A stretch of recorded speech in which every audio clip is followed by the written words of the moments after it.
Well, hello everyone, good afternoon, and welcome to Live at the Waterhole. It is so great to be with you for the show today. My name is Amy, and I'm looking forward to see exactly what we find at the waterholes today and tomorrow.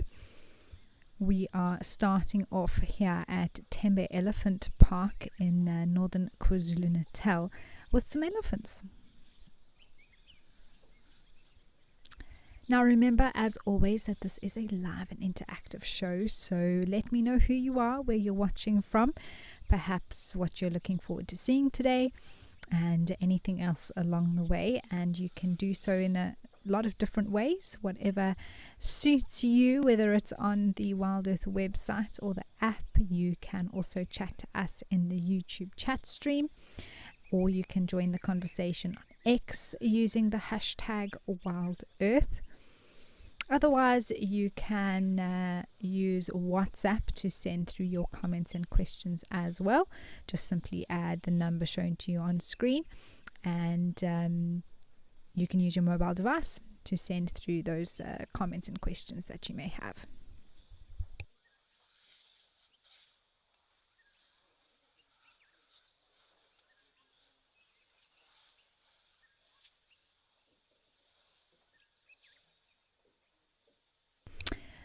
Mercedes, hello, happy Wednesday to you as well. Shireen, you're joining us from Melbourne in Australia. It's evening time there already. And Darren, you're watching from Devon in England, and you're looking forward to today's show. Me too. Ari, you are from Amersfoort in the Netherlands. Welcome to you. So amazing to have so many people watching from around the world.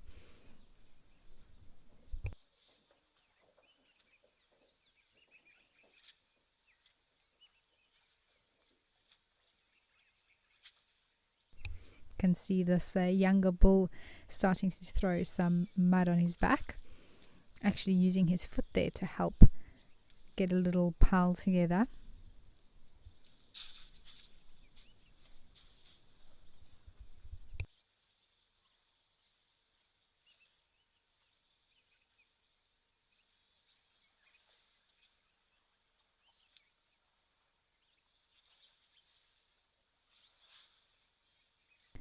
Deb, it's good to be here. I'm of course missing everyone out on drive, but I know that everybody will be having a wonderful time with Eric there at Sandringham. I'm looking forward to being back in a few weeks, but I'm glad that I've got the Waterhole show for 2 more days before taking a little break myself.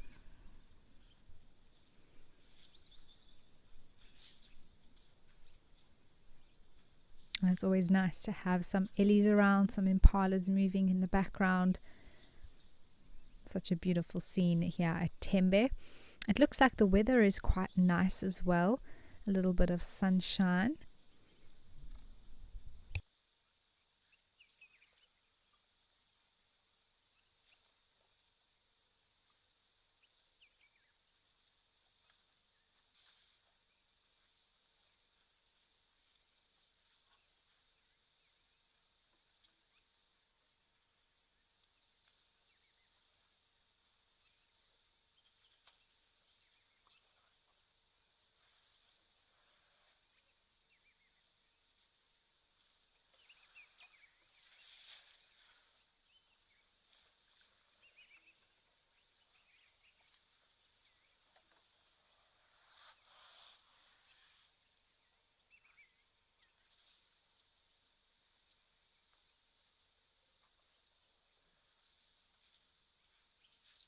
Wow, it seems like there are actually quite a few elephants around here, which is not uncommon for Tembe. We do see quite a few of them, usually bulls that hang around the spot. Penelope, hello. Lovely to know that you're watching with us today.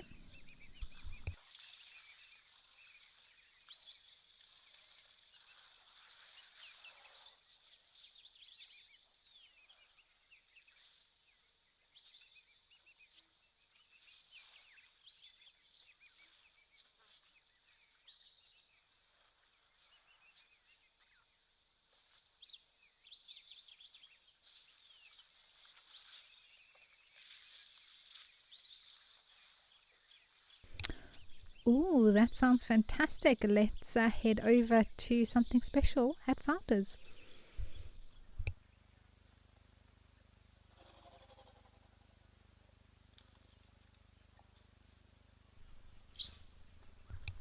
Wow, and a giraffe on its way. It's not every day that we get to see sable antelope. And as soon as I heard that one was here, look at this magnificent bull. Wow, aren't those horns so impressive? I don't know if that giraffe is on its way to drink or just pass through, but it is. Oh, look at him. Wow. This is so gorgeous.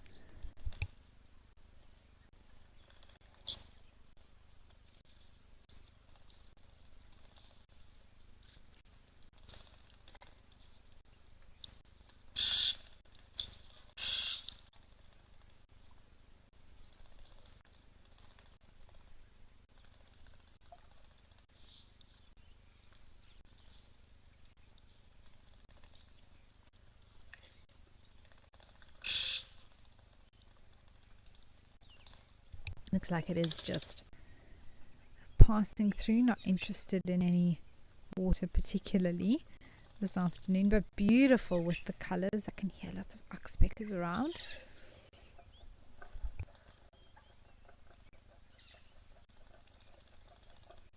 Oh wow. Hello there.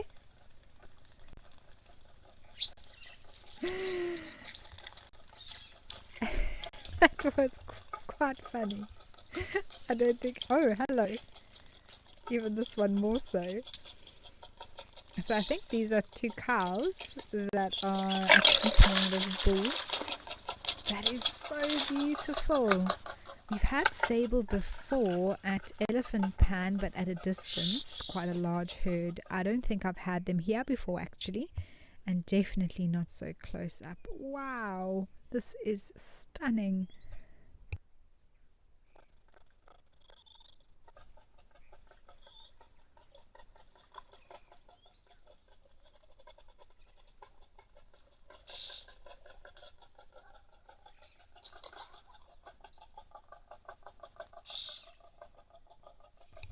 Helga, yes. Oh, sable are, I think they're very special antelope. You say regal, classy, and seldom seen. That is a fantastic description.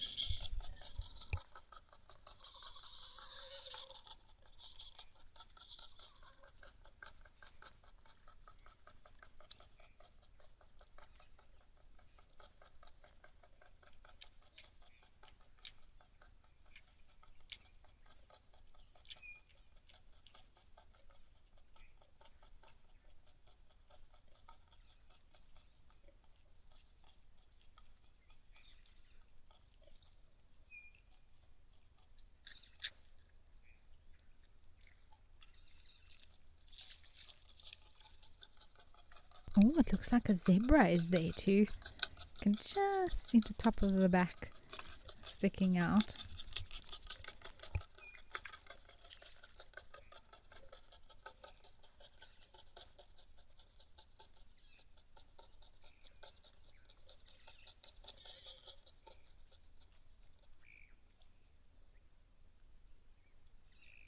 It is interesting to note the difference between the male and female sable, and this is a great opportunity to do so. You can see the females are a lot more brown in color in comparison to the male, which first of all has a lot bigger and thicker horns that are far more arched, as well as black coloration.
It looks like the family of warthogs is arriving.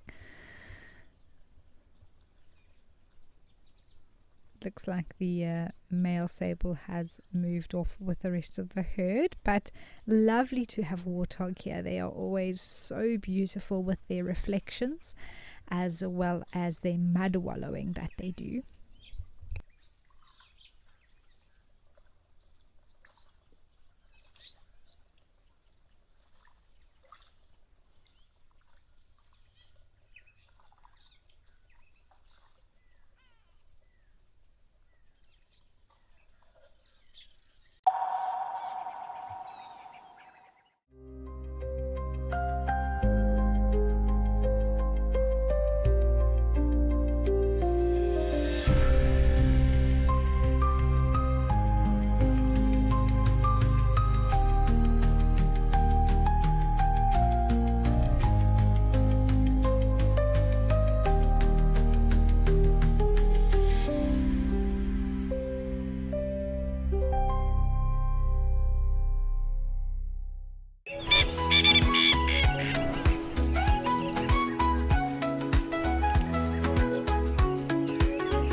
Out here, every wild moment counts, and as a wild earth explorer, you will not miss out.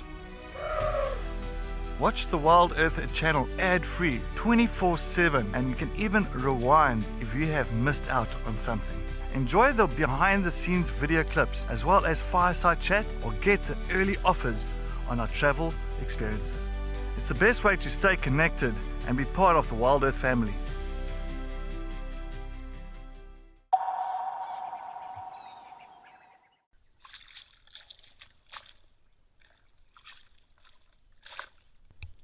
I thought we might see that happen.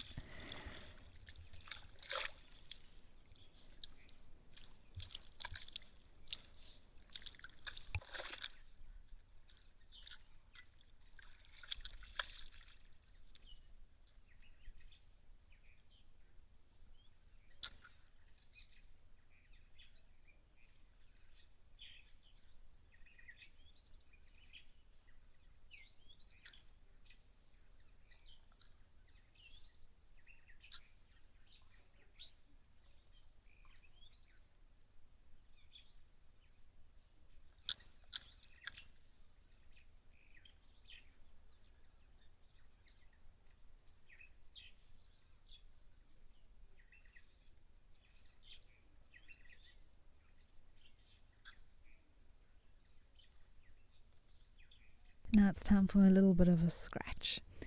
And that particular rock is not only a favorite for warthogs, but also we've seen many a white rhino use that rubbing post. I do think warthogs have great hair.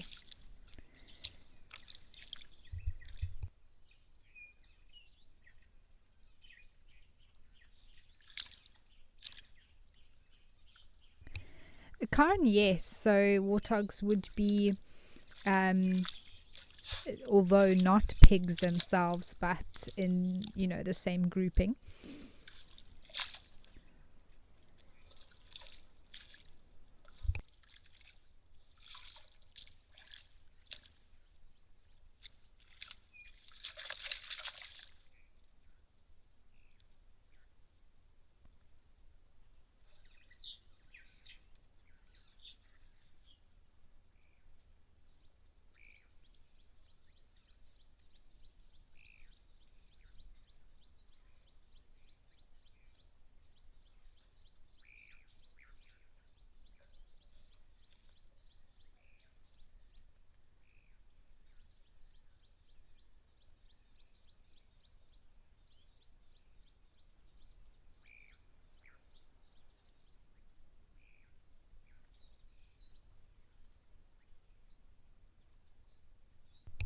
Karen, you also found them quite funny to watch, other than elephants, of course.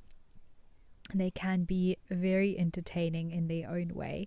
And what I love about watching warthogs through the cameras is that often when you're on a vehicle trying to view them, they are quite skittish. Oh, there's a blessback coming down for a drink, I think. And because of the cameras, we can watch them completely undisturbed, which is lovely.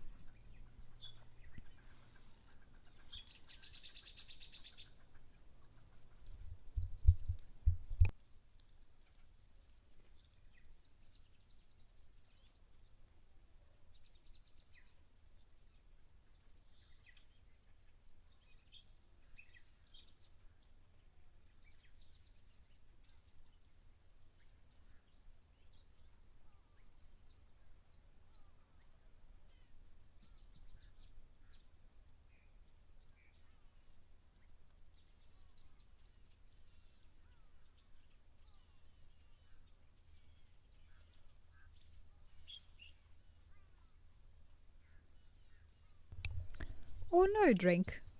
Interesting. The warthogs look to be coming back though.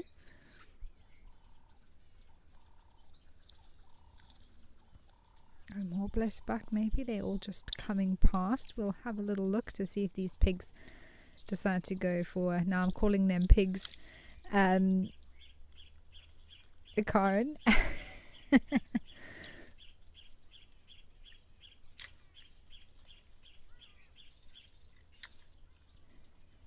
But warthogs, of course, it looks like these two are coming for a drink now.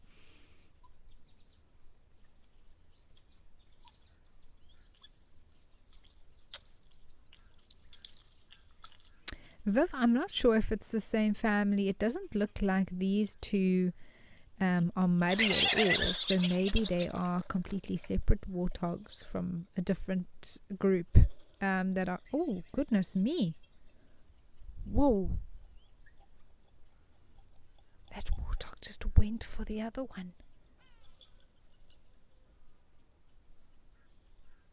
Oh goodness, there's a rhino. It's all happening at Founders today.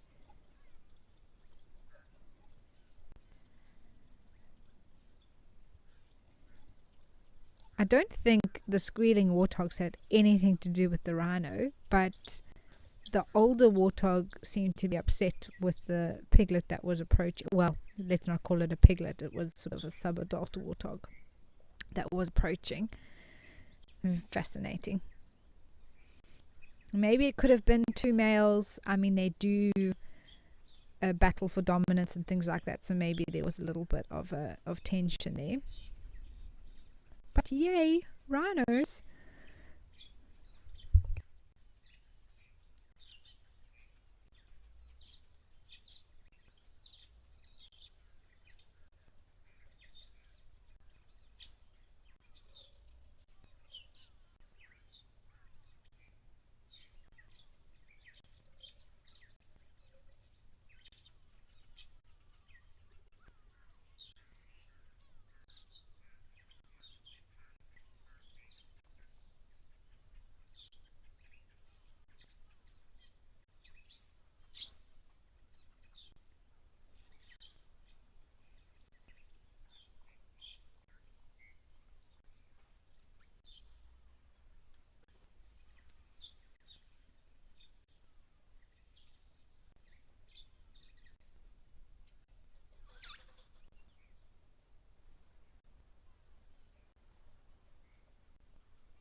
such a handsome young male.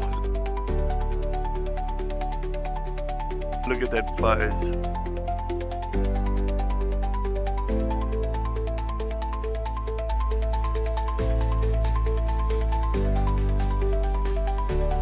Absolutely beautiful.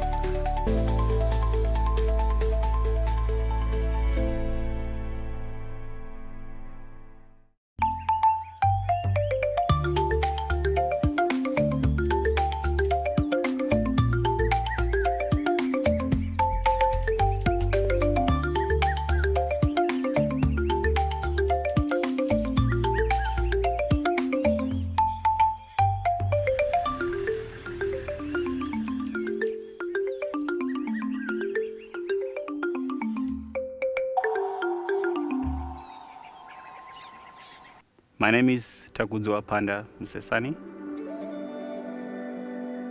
My scariest moment is when it happened twice. The other time I was with Cedric and the other time I was with Steve. And all those times, it was a black mamba. My favorite meal in camp is gonna be burger and chips.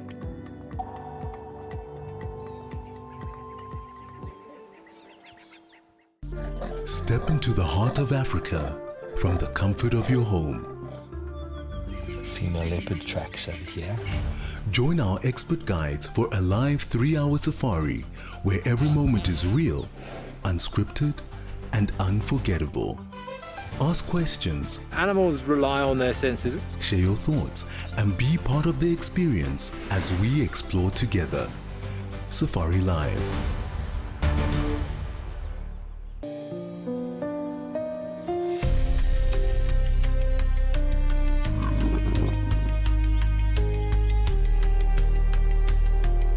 We are here with a male leopard.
Pink, you want to know if you only get bush pigs by the coast.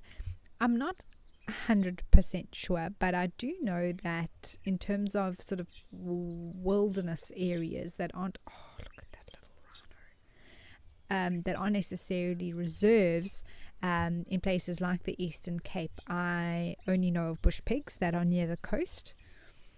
Warthogs being more native, I would say, to some inland areas, but that's not to say that they don't both occur. Bush pigs are generally more nocturnal, warthogs active in the day, so in that way they can definitely exist in the same areas, occupying different niches in that way.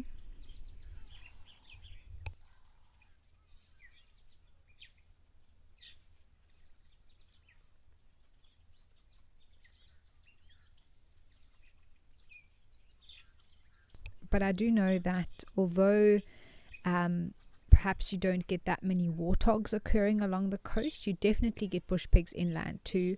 I remember seeing bush pigs when at Mabula in Limpopo, and you also do get them within the Greater Kruger, although not commonly seen. So they are quite widespread in terms of bush pigs. Very interesting looking animals. I saw my first ones a few years ago, and I couldn't believe they do look actually quite different from a warthog. They've got this sort of very white hair on their backs and back of their neck.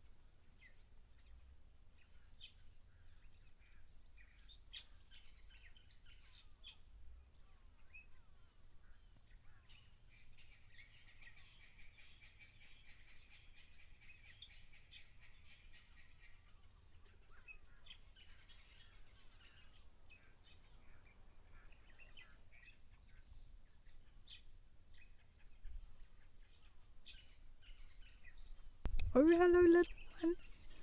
I just saw the ears. That was so cute.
I'm sure this little one will move shortly and follow Mum.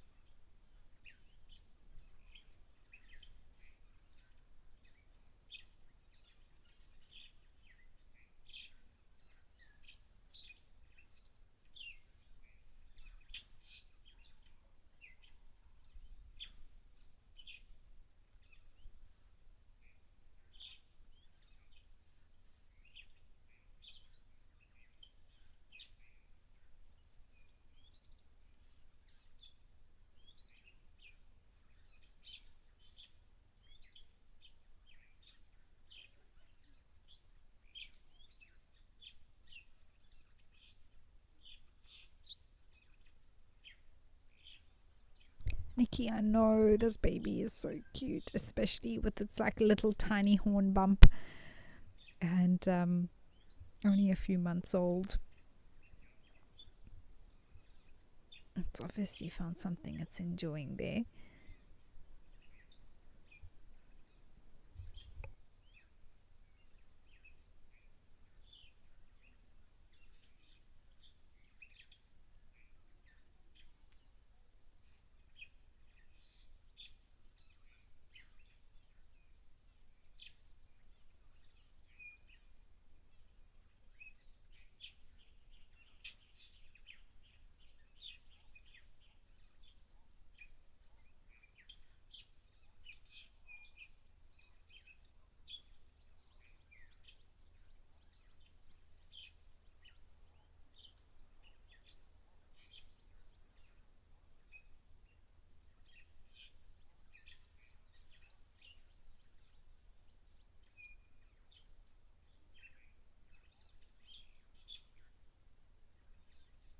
Well, as that little rhino moves off, let's head up to Kenya and see an elephant at Oldonyo.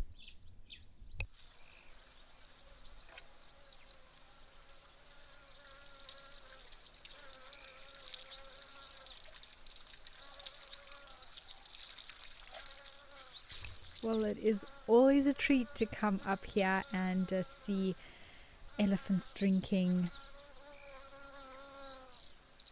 Eldonyor, such beautiful scenes, the clouds, the sky, and this big elephant bull. Let's come for a drink.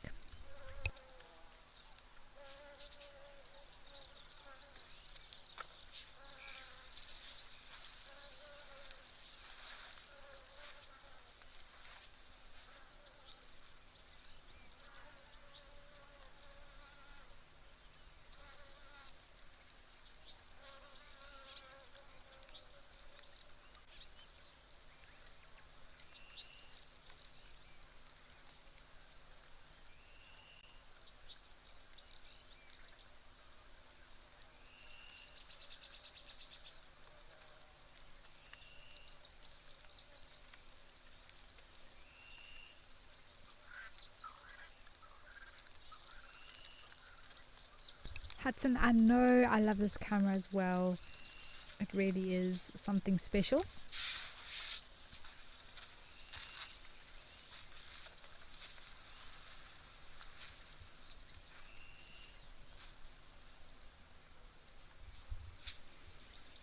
Oh wow, look how he's dragging his trunk on the ground.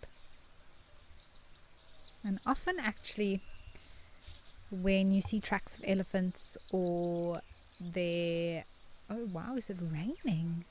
I guess it is this time of the year in East Africa where there's a lot of sunshine and rainstorms that come through. But when you go out on drive and you see elephant tracks and you see this sort of, it almost looks like a big snake has been in the road, and it's very often from bulls who do exactly this, just drag their trunk on the ground. Shireen, he is huge, isn't he? He's an impressive boy, and those tusks are so beautiful as well.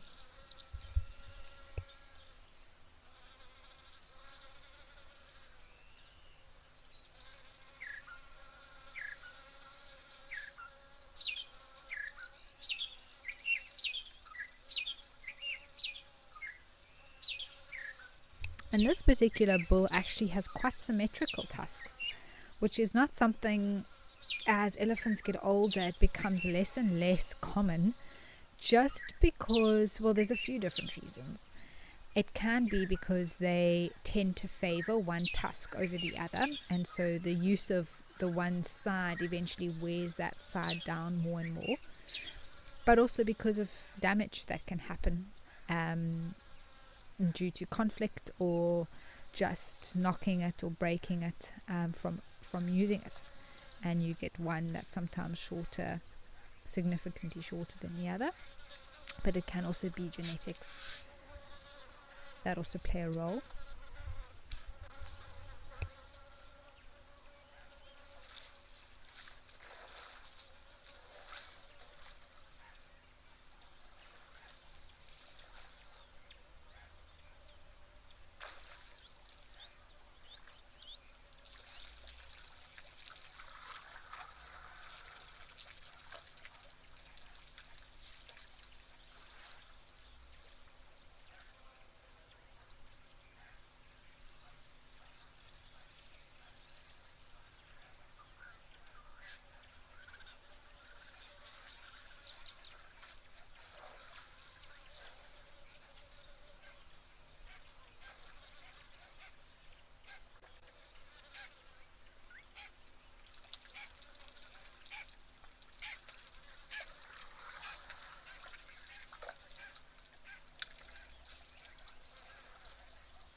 France, yes, that is absolutely true, and that's in fact just what I was talking about, in the way that elephants can favor one tusk over the other, and then we refer to them as being left or right tusked.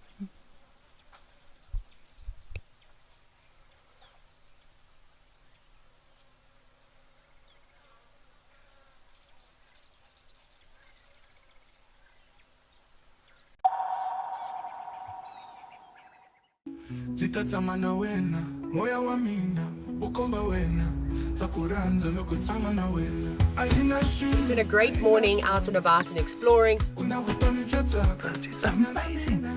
It's very hard to explain what this feels like.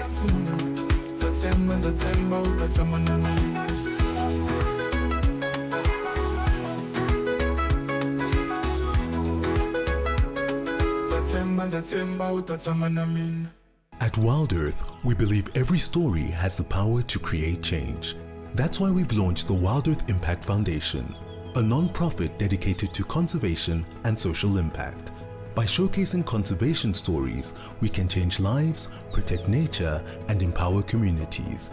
We have partnered with Empowers Africa to accept tax-deductible donations from US donors. Your donation will help fund critical programs that support our mission. Join us and be part of the change. My name is Takudzwa Panda Msesani.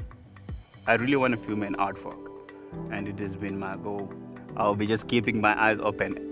The worst driver is James. He's driving, yeah. You gotta be holding on back in there, like in bumps, and I mean, it happens when these things happens when you're actually going for animals usually. But then, yeah, he's driving, yeah. You gotta put your seatbelt.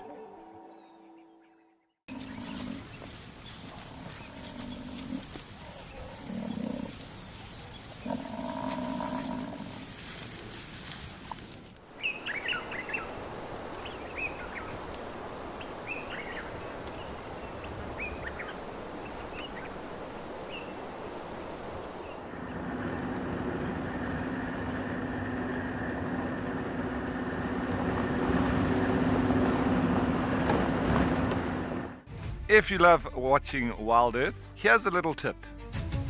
You'll gain access to the channel ad-free.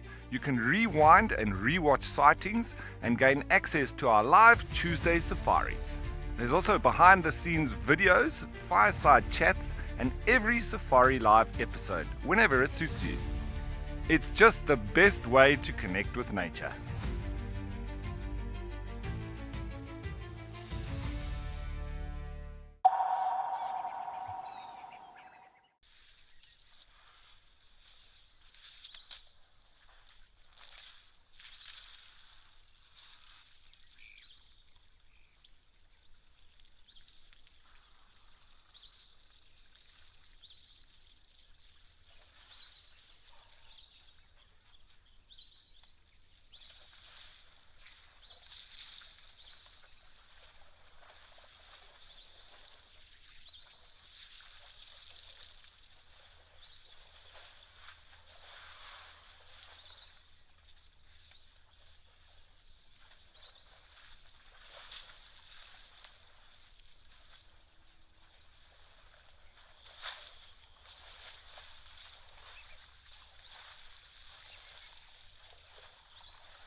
Kevin, you'd like to know why we see elephants digging. So the elephants that we see digging over here, more than digging, it's the mixing of soil into the water to create this really sort of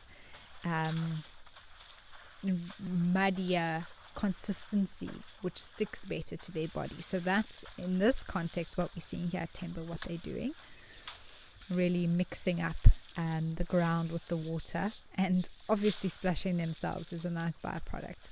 But we also see digging happening around the roots of trees and things like that, so the elephants can actually get to the roots. We see a lot more of that happening in winter than summer, because there's a lot less grass around and they have to dig to get the roots from trees and things like that to eat. So that's why we see the digging happening then. And then there's other times where we see digging happening for water, in the likes of the Timbavati River or other dry riverbeds, that elephants will dig, and the water from below the sand will bubble up and settle, and they'll drink like that. So there's a few different reasons, Kevin.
Derek, hello. You're watching from Port Elizabeth in South Africa. Lovely to have you with us. You want to know, how do you tell the age of an elephant?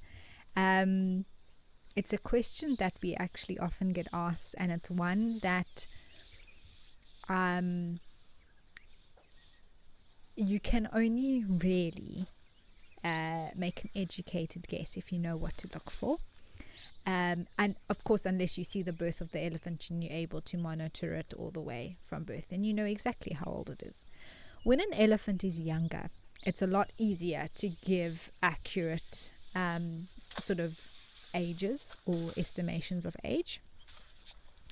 And sort of when they're really, really tiny, when they're still pink behind the ears and things like that, it's like a few weeks or days old. When they start being able to use more of their trunk and that, then they're over 6 months. If they're still fitting under mom's belly, it's usually less than a year old. When they start just peeping through the very, very tips of the tusks, it's about 2. Once they've grown out a little bit, then it's 3, etc., etc. The longer the tusks, usually you get 4, 5, 6, 7, up till about 10 years old. Teenage elephants are that sort of medium-sized elephant that isn't too big yet. But once they have fully matured, it does become a lot more difficult to age them. But there are certain signs that we can see as an elephant becomes really mature, reaching 30, 40 years plus. There's certain things that become apparent and that we can use to make an educated assessment of age. But unless you know exactly when they were born, we don't know exactly. But I have seen elephants, an elephant bull actually went on trail that had died from natural causes, and he had come to the end of his natural life. And so having seen that, he was probably between 50 to 60 years old. Which gave me personally a really good idea of what they begin to look like at the end of their life, and then what they look like as a fully mature bull of about 40, and then sort of younger than that, the teen years into, all those things. So the things that we look at is, first of all, body size. The larger the elephant, generally that correlates directly to their age. You can see here the bull that's at the water at the moment, throwing on it, sort of in the middle, the central one. He's a lot younger than the bull on the left, a lot smaller in size. His tusks are long, but they're not super thick yet. His head is big, but it's definitely not as big as the bull on the left. And I would say he's maybe around 20 years old, late teens, 20 years old. Whereas the bull on the left-hand side here, he's got a lot more signs of age. His ears are a lot more tattered. His body size is bigger. His head is bigger. His tusks are a lot thicker. And all of those things tell me he's probably over 30, maybe late 20s or so. Like I say, impossible to say for sure, but he's not quite at that sort of 40-year mark where you get that really sunken in temples, very broad around the front of the face look that I've seen before in other older bulls.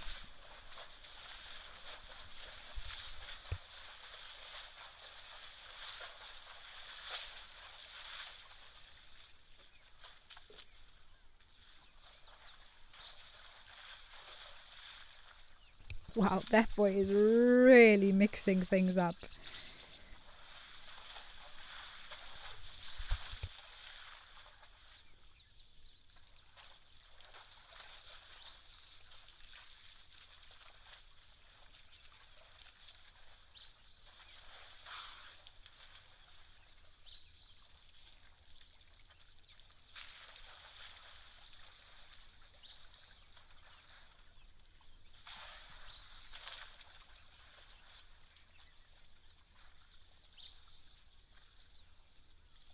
Yes, Tamlin, exactly that. It makes you think of a mixing pot when they splash like that.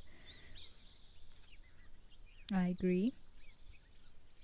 There's a woolly net stalk in the background there. I know there are some resident around this particular waterhole that we see quite often.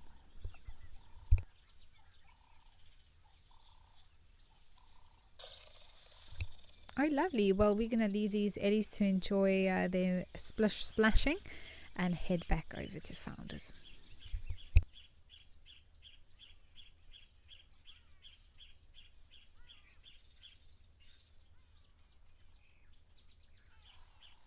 Oh wow, look at this. He's come for a drink. This is such a great camera. I really love it.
Mindy, this is your favorite thing in the bush to see, a giraffe drinking, I know, and just the colors here at Founders with the beautiful blue sky and the position of the camera is really something special.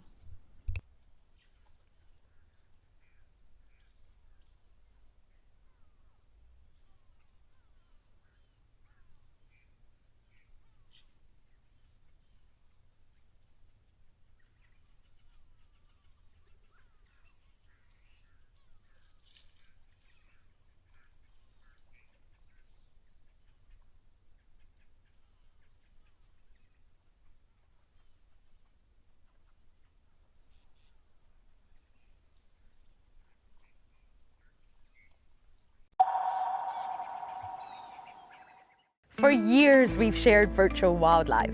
Now, let's experience it for real. I'm Lauren Arthur, and I'd love to show you my amazing home here in the Greater Kruger of South Africa. This 5-night journey is an exclusive connection to my piece of untamed Africa. I live here in these gorgeous landscapes surrounded by epic wildlife. The wild is calling, so come and join me. South Africa's wild places are closer than you think, because Federal Airlines brings them to you. From the calm of our FedAir lounge to the smooth boarding of our trusted fleet, We take care of the journey so you can enjoy the adventure. Our flights go beyond the ordinary, connecting you to South Africa's most remote and extraordinary locations. Federal Airlines, your gateway to the South African wild.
Looks like it's gotten a bit windier here at Founders. Just can see the moving trees and the water. But how lovely to have this rhino. It looks like it's coming for a drink.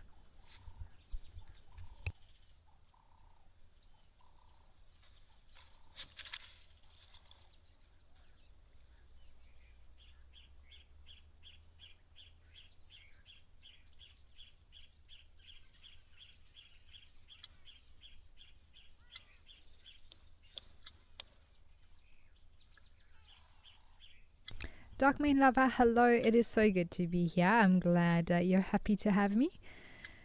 It's been a wonderful show so far. I can't believe we're almost an hour in, halfway. And we've seen some lovely stuff already. Yeah, Hudson, absolutely. Today, Founders is the place to be. So much variety going on. It's amazing how sometimes certain waterholes on certain days really are just the place to be.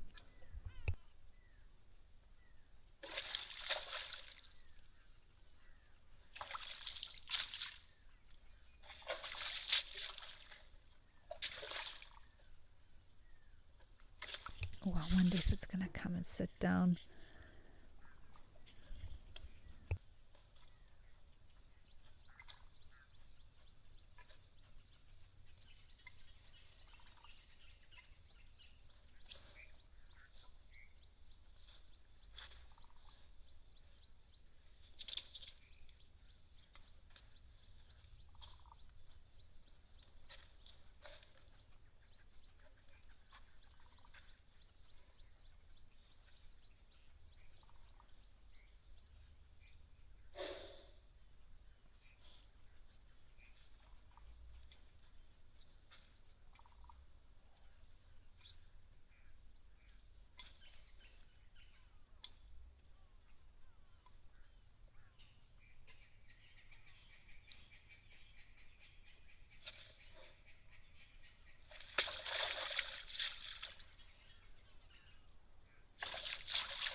I wonder if they're having a conversation about who's going to be first to take the plunge. Looks like they both want to, but are unsure to commit.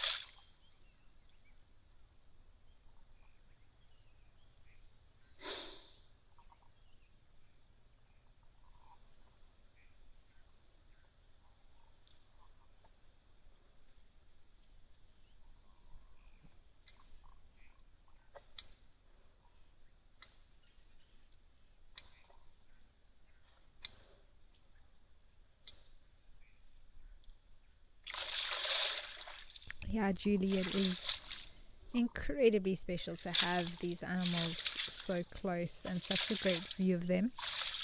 We've had wonderful sightings of white rhino here at Founders.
And let's see if the other one decides to sit down as well.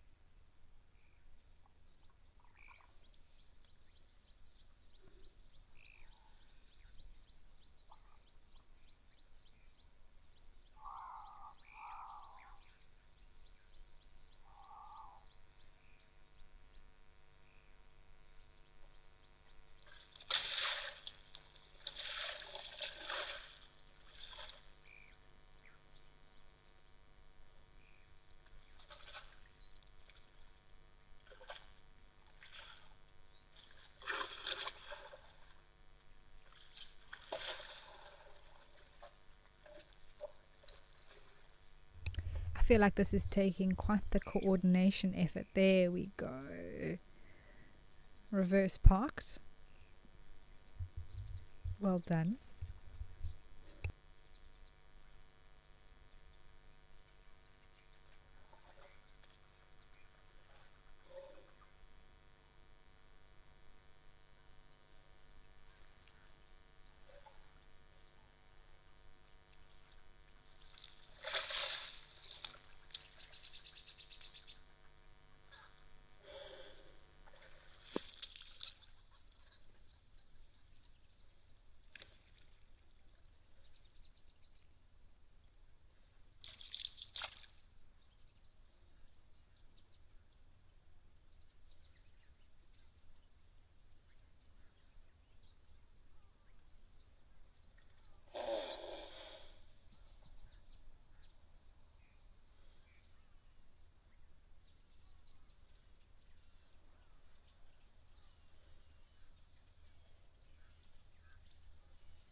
Well, while these rhinos sit and enjoy the mud, we are going to head over to elephants at Elephant Pan in Botswana.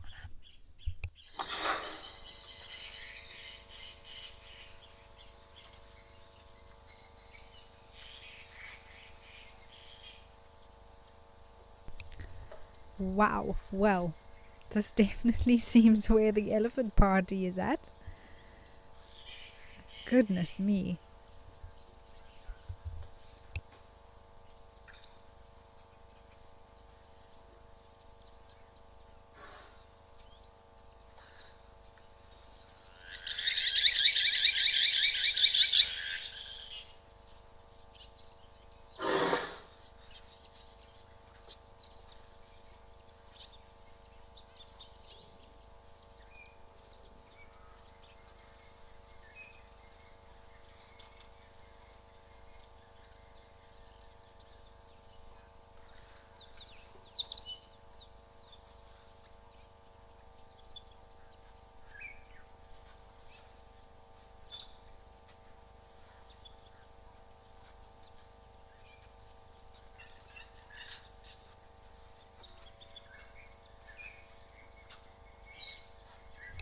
And what I think we're seeing here is basically the herds deciding to have a moment to let the little ones rest. They themselves, the older elephants, also maybe resting, but you can see many of them not actually doing too much, just simply flapping the ears.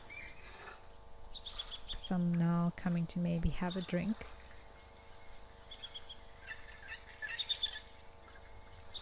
And Nikki, it is super cool, isn't it? This is such a pretty spot here at Elephant Pan. And I can see that the water levels dropped. The scenes are changing here. But beautiful nonetheless.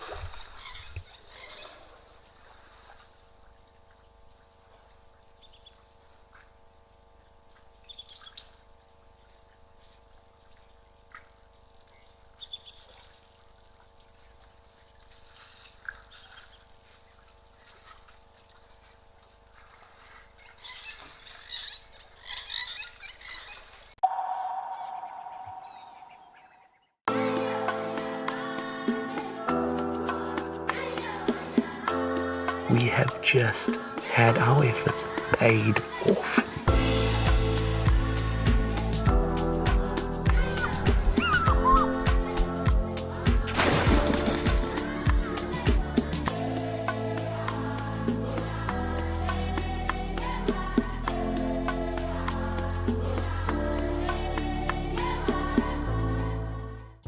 Every guide in Africa has been on an endless quest for the ultimate bush wear. Until now, Rugged Wear has a huge range of amazing bush gear for every wild situation. In the midday heat, those chilly winter mornings, in the storms of summer. Rugged Wear has the bush kit for every wild occasion. Locally made in South Africa, crafted with precision, stitched with quality. My full name is Maxine Gaines. Most people that know me really well call me Max. I'm a mum. I have 2 boys. One is 16 years old and one is 14 years old. I'm a very, very proud mama of my 2 boys.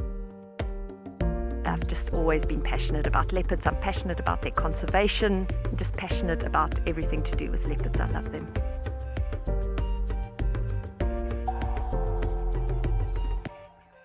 Welcome to Safari Spotlight.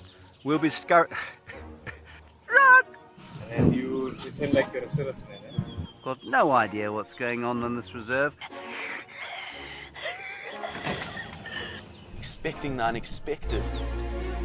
Are we stuck down there?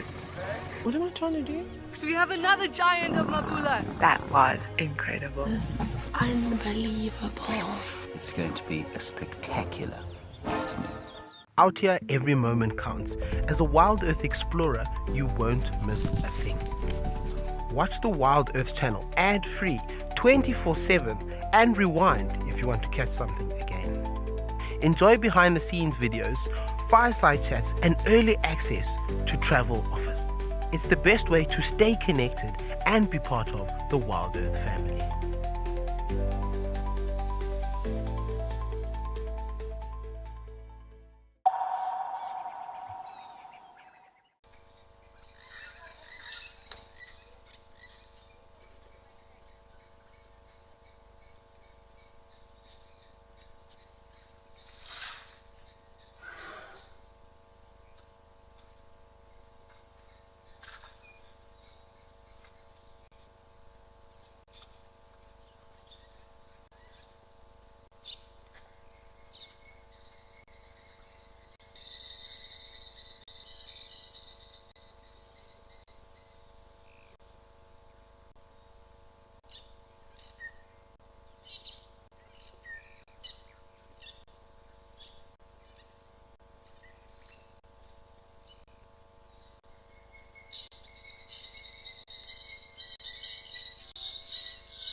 Well, it's always interesting to be able to share more of elephant behavior with you all, and this is such a wonderful thing that we're able to show you.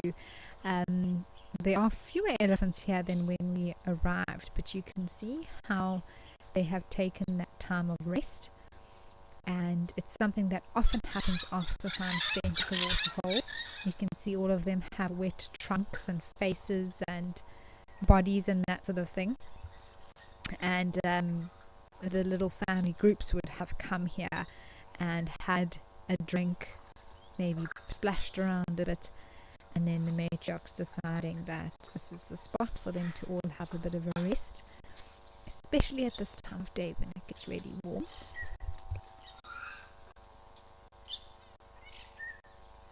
You can see there's a bull there at the back. He's sniffing a female there.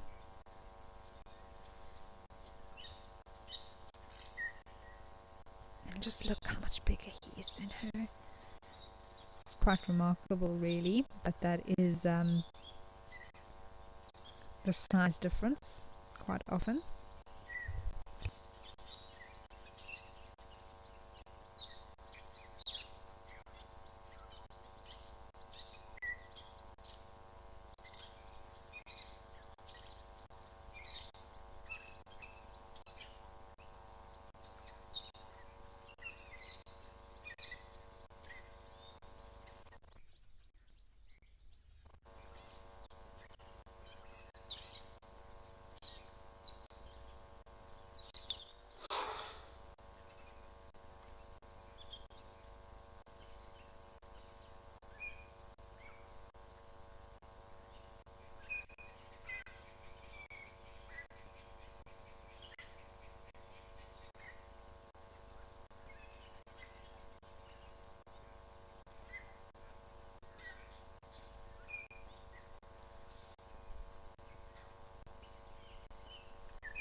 This does look like a rather large bull here that's finishing off his drink.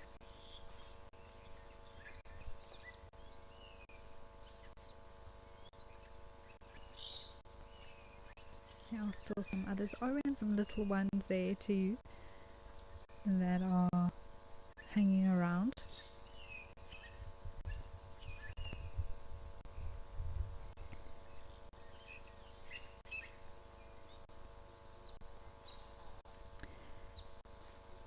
Derek, hi again. You asked a question earlier regarding the culling of elephants and if it would not be a better option to relocate them to other game parks rather than culling them.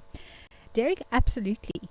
I think when it comes to the topic of culling, there's some there are many different views and opinions on it, and I think it's very important that one reserves one's opinion until proper research is done, because often they are all deciding to leave very quickly.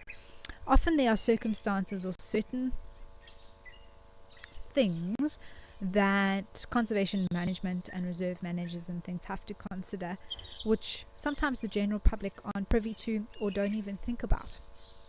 And just to understand a little bit of the dynamics behind the decision making that's taken. But even if you speak to the places that have decided to cull elephants in the past, or even in the present, it is definitely not the option that they want to choose, or haven't tried to use other measures first before coming to that extreme resort. But what we are very grateful for is how much research is being done and alternative options that have become available, so that culling is not necessarily the first option at all anymore, and really is a last resort. These elephants are now moving off. I feel like they don't like this topic that I'm talking about. But I think, Derek, first of all, to comment on the relocation, it's not always an option simply because of the cost. It is an extraordinary amount of money that is needed to transport one elephant, let alone an entire herd. And secondly, and very sadly, is that there are not that many places that we can send elephants anymore that still need them.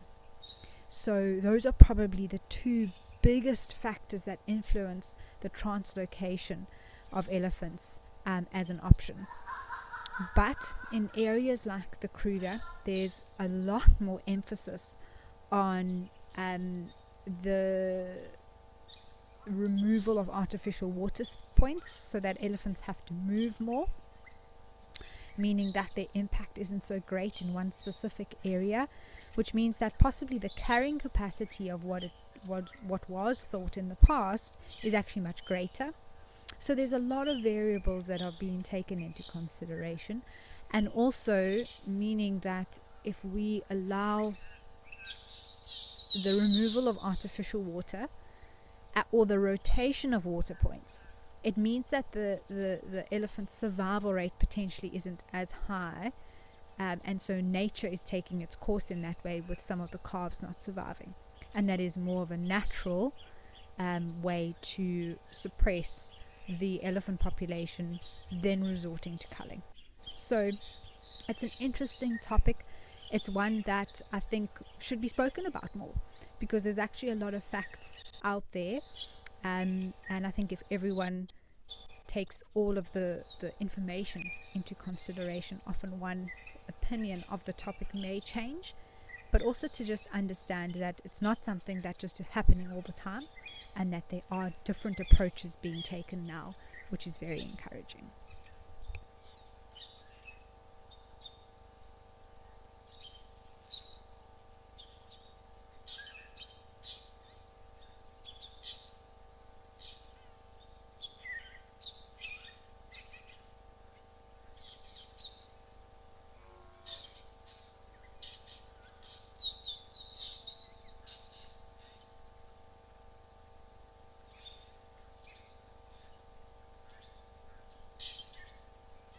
Well, this was a treat here at Elephant Pan. Let's head over to Tau.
So nice to have more elephants here at Tau, and wow, just look at this bull on the right. Now, we were talking about the age of elephants earlier and how to age them, and this boy is an older elephant. All those signs that I was talking about, he has them. The sunken in temples, the very large, very wide tusks, the way they've pulled away from the trunk left and right just shows the thickness of the tusk itself.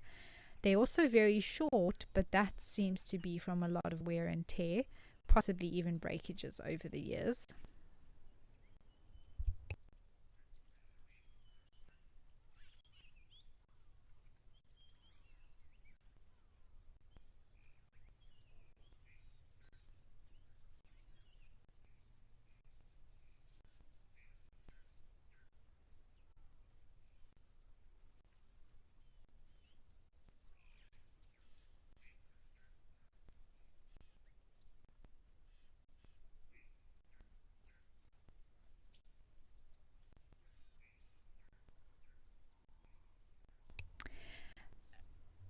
Clifford, you want to know if when an elephant draws water into its trunk, if it doesn't cause any uncomfortableness, as if we as humans put water through our nose, it's very uncomfortable.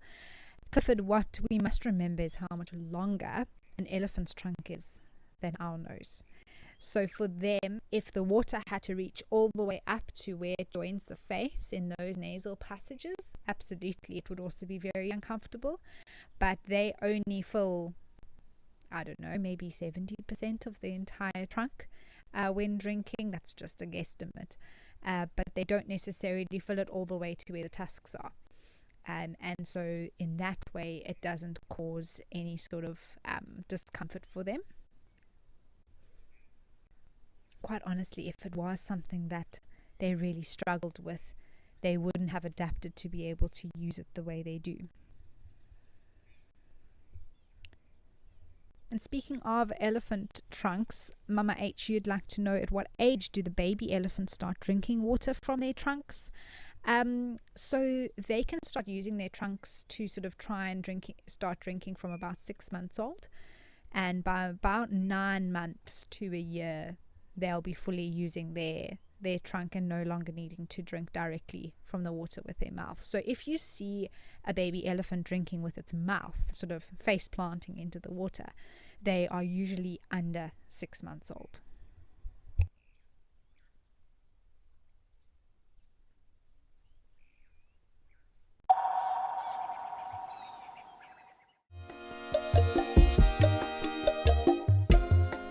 My name is Amy, and today we're going to be doing things a little bit differently.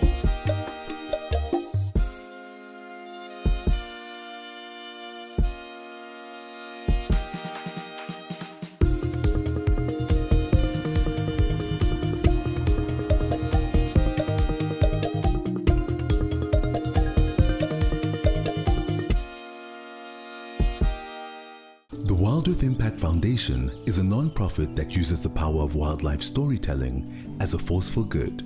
We create sustainable development projects that showcase conservation stories, empower people, and inspire environmental action. As a registered South African PBO, you can make a tax-deductible donation to the Wild Earth Impact Foundation. To find out more, visit our website. My full name is Maxine Gaines. Best part of the job, gosh, I just love everything about guiding. I love being able to observe animal behavior and animals behaving naturally. So for me, that's by far the best part of the job.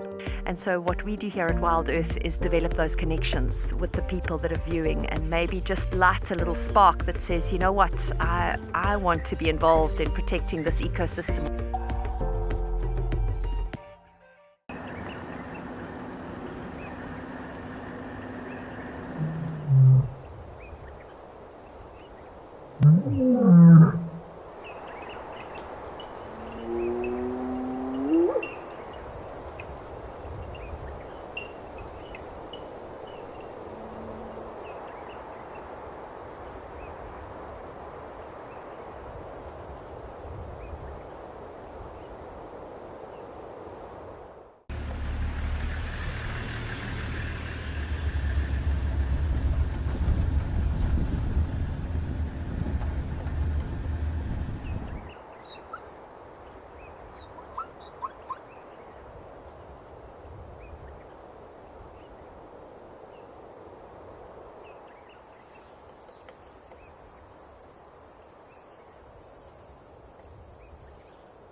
Well, it seems like the bulls here are also just enjoying a drink and also some shade, probably throwing sand on himself there on the left. It's one of their favorite places to do that.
Let's head back to Founders.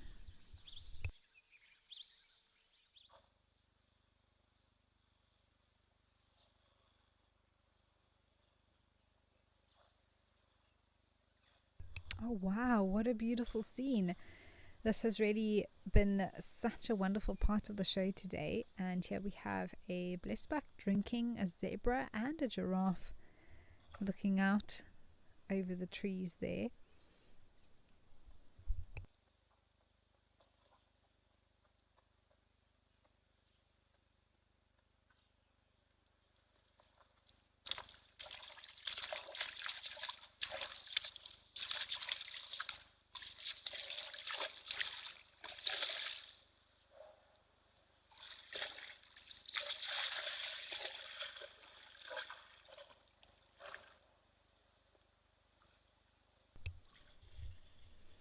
Alright, zebra, where are you off to?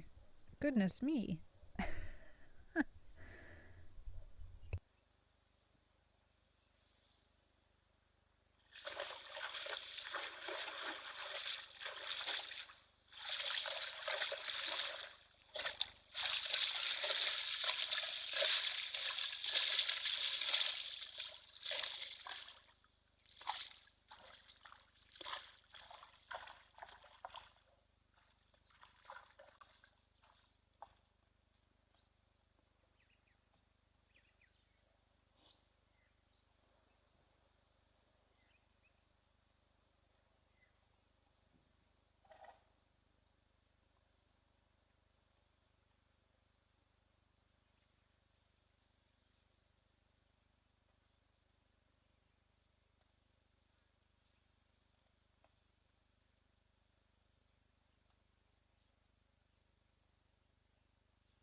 It is somewhat interesting to see this giraffe, the zebra, on its own.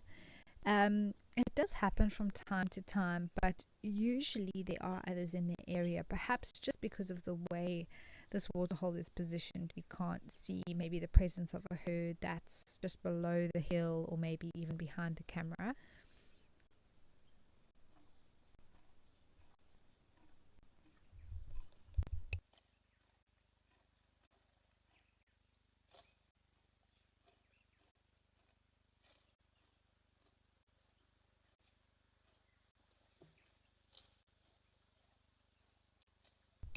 Colin, yes, there's definitely an aspect of different species of prey animals or plains games spending time together, because the more eyes the better, more senses, more ears, more noses to sniff out any predators. So especially if the zebra is by itself for whatever reason, it would want to associate with something like a giraffe. Is a great friend to have in the bush.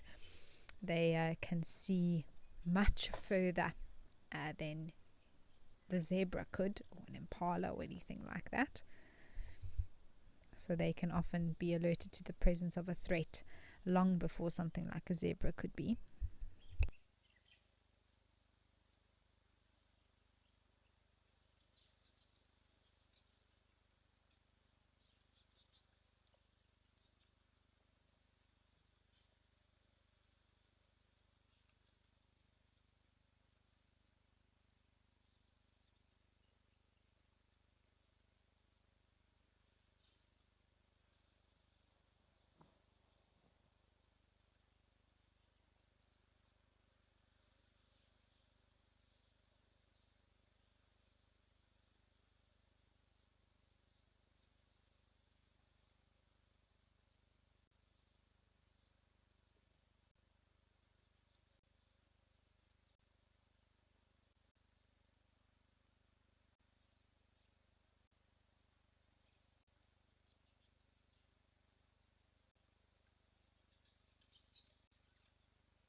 Interesting that that giraffe does seem to be staring off in one direction. I don't know if it's just trying to work out something that's in the distance. Doesn't look like it's ruminating or chewing or anything like that, and it's sort of that behavior that sometimes alerts us to the presence of a predator. But of course, from being up on the hill like this, they have a view much further than we do. Perhaps he can see something.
Deb, soil is fascinating, and of course with the soil here being a lot redder in color, being a lot richer in what we call iron oxide, which is basically the presence of ions that have turned this orangey red color in the soil, which essentially soil is eroded rock, and that would have formed and eroded over many years, eventually to give the soil types of an area.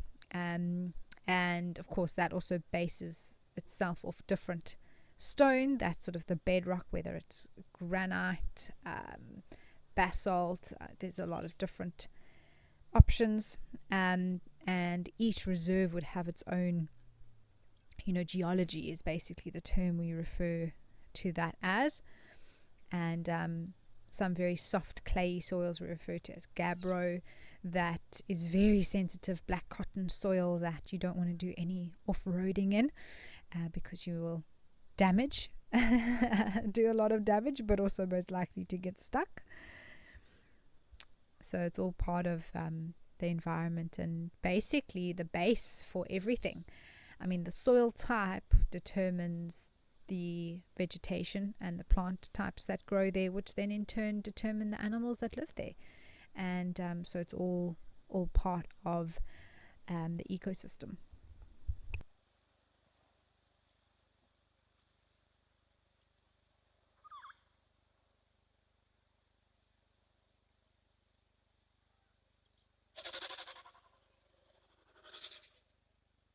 Let's head back up to Botswana and see what's happening at Elephant Pan.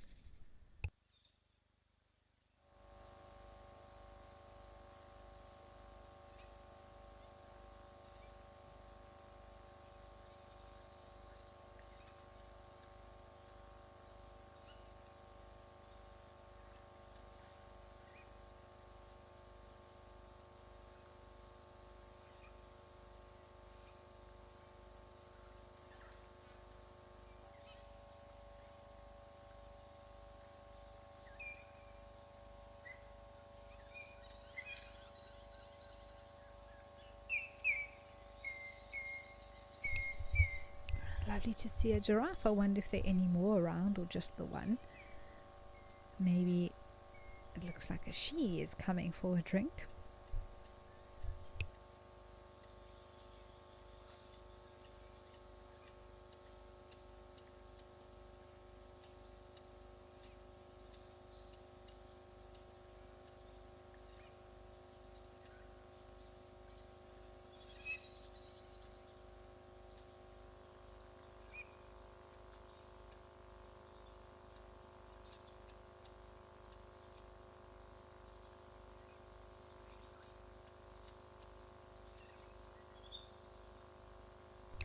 Interesting to note the difference between this giraffe's stance in comparison to the male we had drinking at Founders earlier. Her legs a lot further apart in comparison to the male, who sort of bent his legs forwards.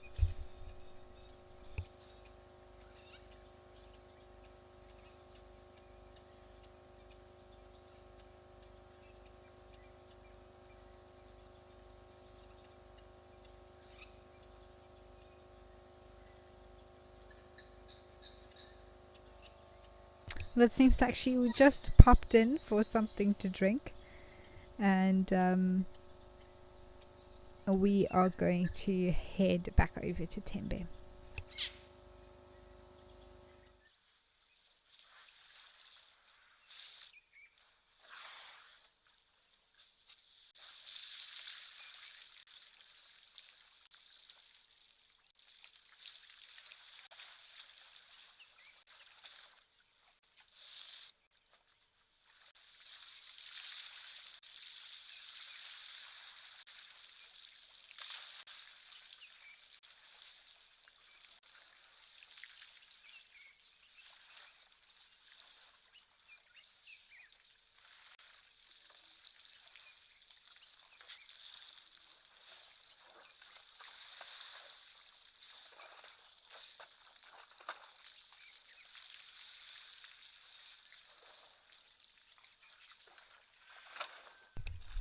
These boys are still very busy here, although it seems like this is a new individual that hasn't quite splashed himself with mud yet. Come over to a favorite wallow.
We've had a lot of, oh, I was thought maybe, is this boy going to get down? Sometimes they even reverse into the hole and sit down so that, oh my goodness.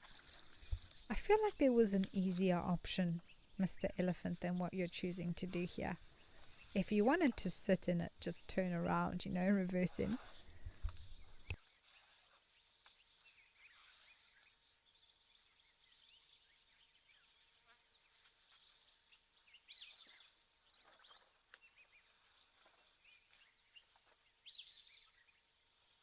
I feel like he's thinking, oh no, how do I do this? I'm trying to work it out.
Oh my word, look at all that sand that came off his back. Just goes to show how much actually stays on. Are you having the best time, boy? Oh, he looks so happy.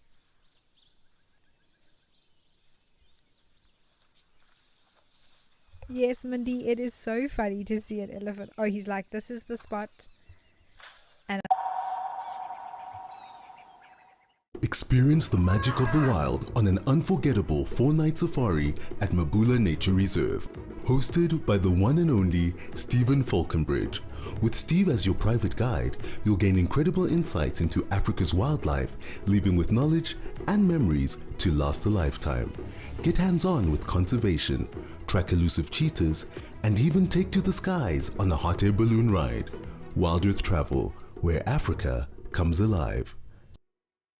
Wild Earth has launched a special fundraising drive for our non-profit, the Wild Earth Impact Foundation.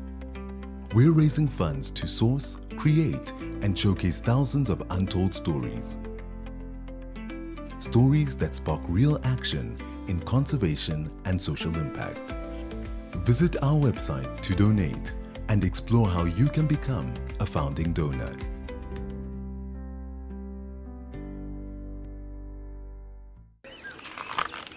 Would you like to know what an elephant's favorite food is? You could ask me questions like that in real time. Our safaris are live and interactive from the heart of Africa. The Fortunas over here. Watch Safari Live and connect with nature.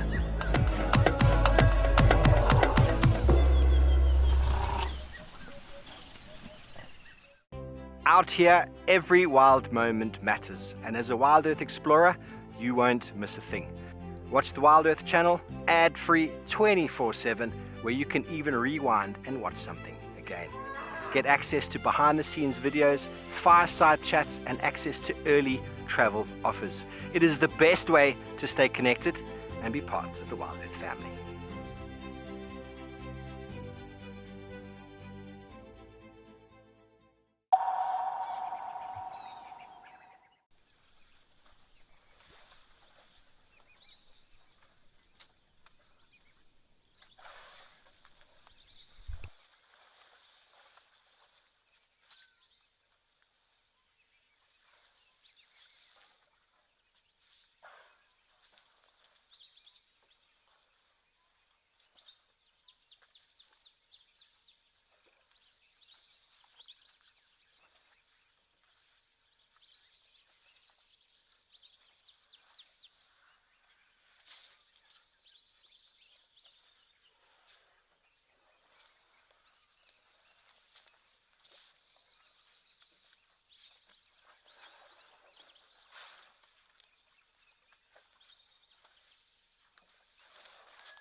Well done, boy. You are up.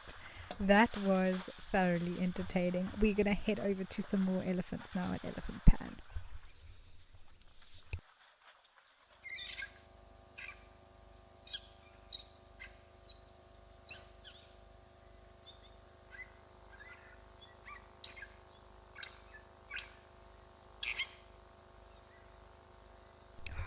Beautiful scene, a little herd arriving here. I can hear some fork-tailed drongos around.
Very peaceful here, I must say.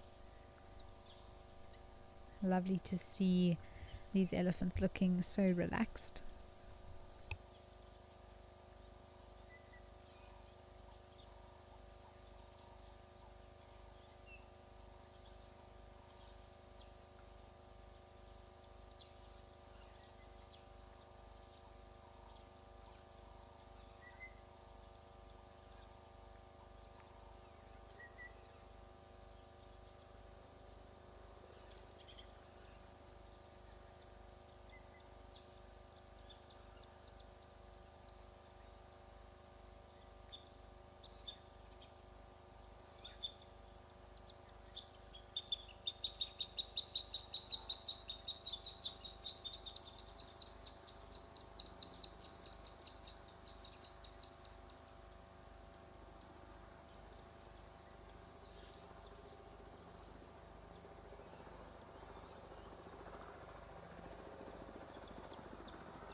Kayla, hi. You'd like to know what the largest elephant herd that I've come across is. Kayla, I must say it was a bit difficult to count them all, but I would probably say about 200 in the Kruger, all arriving around one particular water point near sort of the northern central section of the Kruger Mopani camp. It was quite unbelievable to see so many. And that was, any very large herd that we see is actually made up of smaller family groups. So this is a little herd of elephants. It's one family. There's the matriarch. We can see her, and probably potentially actually all her offspring that are aged together, or maybe her and another female that's also, she's also looks quite old, that then, so it's two females and all their calves together, and so the generations continue, and there'll be multiple groups just like this one that all come together, but yes, that's also often in the winter time where you've got these central water points, because the other sort of natural pans and water holes have all dried up, and you sort of have these main centers where water is still available, and then we get these large herds all arriving, which is quite something to see.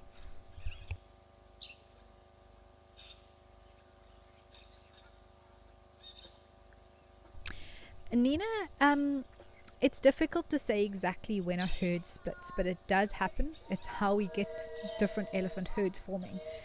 And it's not the reason that something like that happens is generally because of resource pressure and a female feeling, okay, it's actually going to be better for me and my calf. Generally it's a mother and calf that then split off, and just basically form their own family herd, and then she continues to breed and that herd grows.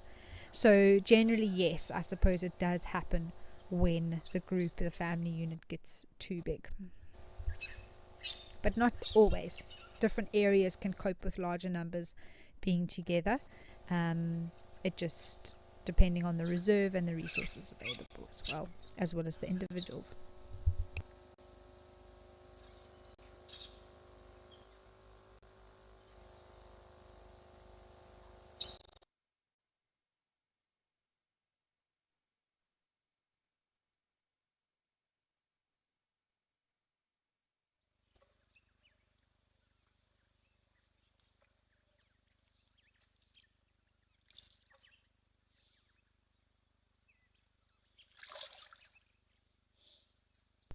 Well, we lost the feed there, but that's okay because we've come back over here to Founders, which really has treated us today. It's appropriate to spend some more time here in the last few minutes of the show.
Darkman Love, it has been a wonderful show. Thank you so much. Wow, time has flown, but it has been a wonderful, wonderful live at the Waterhole with so much to see and chat about. As always, we do appreciate everyone who sends through comments and questions, so thank you so much for that. It looks like these rhinos also know that it's the end of the show, so they can start to move off. Joanne, thank you so much. Have a good Wednesday further as well. And I will be back with you tomorrow for one last show before I take a bit of a break. But of course, the show continues every day right here, same time, same place. So do make sure that you join us tomorrow. And in an hour's time still we'll have the Sunset Drive at 3:30 p.m. so make sure that you keep it tuned right here to Wild Earth. But from myself and the team, everyone, we do wish you a pleasant day or evening ahead, depending where you are in the world. And we are looking forward to see what arrives at the Waterhole tomorrow. Take care, everyone. We'll chat then. Goodbye for now.